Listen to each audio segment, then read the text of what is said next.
नमस्कार दोस्तों। UPSC prelims 2024 का एग्ज़ाम बहुत ही नज़दीक आ गया है। समय बहुत कम रहा है, इसलिए कृष्णा इंस्टीट्यूट आपको बेहतरीन से बने हुए क्लासें और नोट्स प्रोवाइड करा रहे हैं। तो आप हमारे टेलीग्राम चैनल पर जुड़ सकते हैं या फिर व्हाट्सएप ग्रुप पर जुड़ सकते हैं। आज हम पॉलिटी के अंतर्गत संघ और उसका राज्य क्षेत्र का अध्ययन करेंगे। क्या है संघ और उसका राज्य क्षेत्र? सबसे पहले प्रारंभ करते हैं कि संविधान के भाग 1 में कौन से संविधान का भाग 1 है, उसमें वर्णन है किसका है? संघ और राज्य क्षेत्र का। तो अनुच्छेद कहाँ से कहाँ तक? अनुच्छेद 1 से लेकर 4 तक किसका वर्णन है? संघ और उसके राज्य क्षेत्र का वर्णन दिया गया है। उसमें वर्णित क्या किया गया है? का भारत संघ एवं उसके राज्य क्षेत्र की चर्चा की गई है। किसकी चर्चा की गई है? कि भारत संघ और उसके क्षेत्रों की चर्चा की गई है। ऐसा प्री में आ सकता है कि भारत संघ और उसके क्षेत्रों की चर्चा संविधान के कौन से भाग में की गई है? तो भाग 1 में की गई है। और संविधान के भाग 1 में कौन से अनुच्छेद हैं? तो 1 से लेकर 4 तक अनुच्छेद वर्णित किया गए हैं, दिए गए हैं। अब देखिए आज के दिनों में संविधान के अंतर्गत जो आर्टिकल 1 है, इससे लेकर अपवाद आ रहे हैं कि हमारे देश का नाम क्या होना चाहिए, इंडिया या भारत। देख लेते हैं आर्टिकल 1 सबसे पहले कि अनुच्छेद 1 में क्या कह रहा है? अनुच्छेद 1 में या अनुसार इंडिया अर्थात भारत राज्यों का एक संघ होगा, एक यूनियन होगा। वर्तमान में इस अनुसूची में 28 राज्य और 8 केंद्र शासित प्रदेश क्षेत्र हैं, यूनियन टेरिटरी हैं। तो देखिए हमारे संविधान में ये वर्णित किया गया है कि इंडिया अर्थात भारत राज्यों का संघ होगा। देखिए प्रधानमंत्री नरेंद्र मोदी ने कैबिनेट में एक ये प्रस्ताव आएगा कि हमारे देश का नाम भारत, जो G20 समिट रखी गई है उसमें संविधान ये जो भारत का नाम है, इंडिया नाम इंडिया से भारत किया जाने की ओर प्रस्तावित किया जा रहा है। तो आप बताइए कमेंट में कि हमारे देश का नाम जो इंडिया या भारत में कौन सा सबसे बेहतर है। अब चलिए आर्टिकल 1 में तो हमारे देश का नाम, उसके राज्य क्षेत्र का नाम दिया गया है, अनुसूची 1 के अंतर्गत दी गई है, जो 28 राज्य और 8 केंद्र शासित प्रदेश का वर्णन है।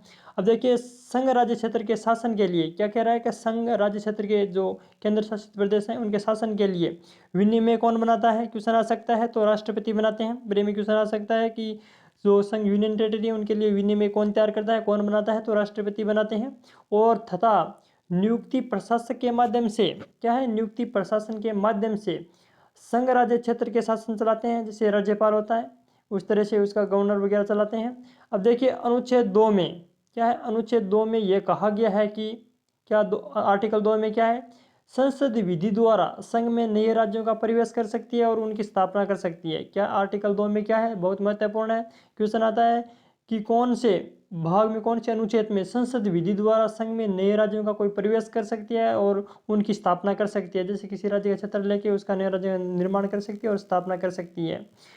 देखिए जो संविधान में पहले 35वें संविधान क्या है? 35वें संविधान संशोधन द्वारा सिक्किम को भारत का संयुक्त राज्य बनाया गया। क्या 35वें संविधान द्वारा जो सिक्किम अब भारत का एक अभिन्न अंग है उसे संयुक्त राज्य बनाया गया था। उसके बाद में जो 36वां संविधान संशोधन है, कौन से 36वें संविधान संशोधन द्वारा सिक्किम को भारत का राज्य का दर्जा प्रदान किया गया था। उसके बाद देखिए आर्टिकल 3, यह भी बहुत ही महत्वपूर्ण है कि आर्टिकल 3 के अधीन संसद को किसी राज्य से क्या है? राज्य में से उसका राज्य क्षेत्र अलग करने, कोई राज्य है उसका राज्य क्षेत्र कोई भाग अलग करने का, दो या दो से अधिक राज्यों को या राज्यों के भागों को मिलाकर अथवा किसी राज्य क्षेत्र के किसी राज्य के भाग के साथ मिलाकर नए राज्य का निर्माण करने की शक्ति प्राप्त है। ऐसा क्वेश्चन आ सकता है कि कोई दो राज्यों को मिलाकर एक राज्य बनाने की, या दो राज्यों का कोई क्षेत्र, थोड़ा थोड़ा क्षेत्र लेकर एक नए राज्य का निर्माण करने की शक्ति कौन से अनुच्छेद में वर्णित है? तो आर्टिकल 3 के अंदर है। और ये शक्ति प्राप्त किसे है? ये संसद को शक्ति दी गई है। तो अच्छे से याद करना, ये बहुत ही महत्वपूर्ण है। अब क्या संसद विधि द्वारा किसी राज्य क्षेत्र का क्षेत्र घटा भी सकती है, बढ़ा भी सकती है, और किसी राज्य की सीमाओं में या उसके नाम में भी परिवर्तित कर सकती है।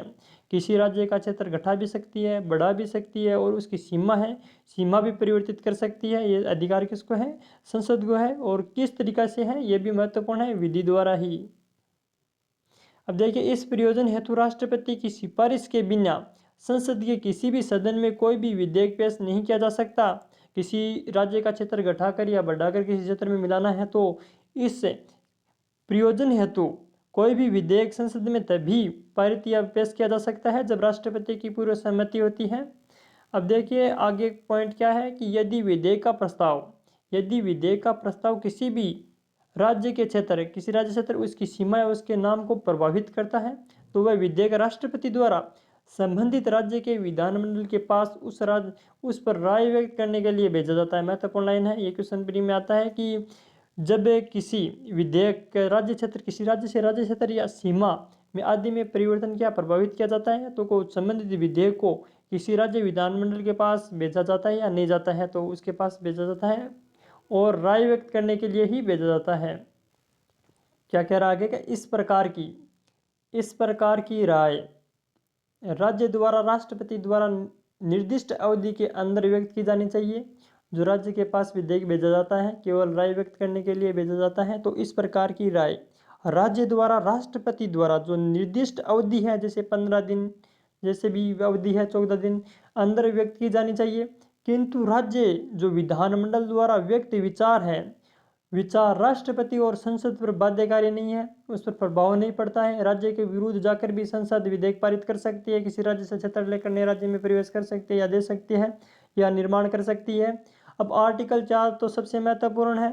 आर्टिकल 4 में क्या है, अनुच्छेद 4 में कहा गया है कि नए राज्यों की स्थापना या उनका प्रवेश या विद्यमान राज्यों के नाम जो विद्यमान राज्यों के नाम में परिवर्तन क्षेत्र में उनकी सीमाओं आदि में परिवर्तन को अनुच्छेद 368 के तहत संविधान संशोधन नहीं माना जाएगा। सबसे महत्वपूर्ण है भाई का अनुच्छेद 4 में कहा गया है कि नए राज्यों की स्थापना उसका प्रवेश विद्यमान राज्यों के नाम क्षेत्रों उनकी सीमा आदि में जो परिवर्तन होता है अनुच्छेद 368 के तहत संविधान संशोधन नहीं माना जाता है। क्वेश्चन आ सकता है कि कौन से अनुच्छेद में ऐसा कहा गया है तो आर्टिकल 4 में है। अब देखिए आगे क्या कहता है कि बेरोजगारी संघ के मामले में क्या कह रहा है, बेरोजगारी संघ के मामले में सर्वोच्च न्यायालय ने विचार व्यक्त किया है कि संविधान संशोधन द्वारा ही कोई राज्य क्षेत्र किसी दूसरे राष्ट्र को सौंपा जा सकता है। ऐसा क्वेश्चन आ सकता है कौन से मामले में सुप्रीम कोर्ट ने विचार व्यक्त किया है कि संविधान संशोधन द्वारा ही कोई राज्य क्षेत्र है किसी दूसरे देश को सौंपा जा सकता है तो कौन से मामला है, बेरोजगारी संघ के मामले में कहा गया है संविधान संशोधन द्वारा ही दूसरे राष्ट्र को दिया जा सकता है। उदाहरण के लिए महत्वपूर्ण है कि 9वें संविधान संशोधन द्वारा बेरोजगारी राज्य क्षेत्र पाकिस्तान को सौंपा गया था। महत्वपूर्ण आपको पता होना चाहिए कौन से संविधान संशोधन द्वारा, 9वें संविधान संशोधन द्वारा पाकिस्तान को बेरोजगारी क्षेत्र सौंपा गया था। और अभी फिलहाल में जो 100वें संविधान संशोधन द्वारा ही कुछ भारतीय क्षेत्र को बांग्लादेश को सौंपा गया है। महत्वपूर्ण है भाई, पता होना चाहिए आपको।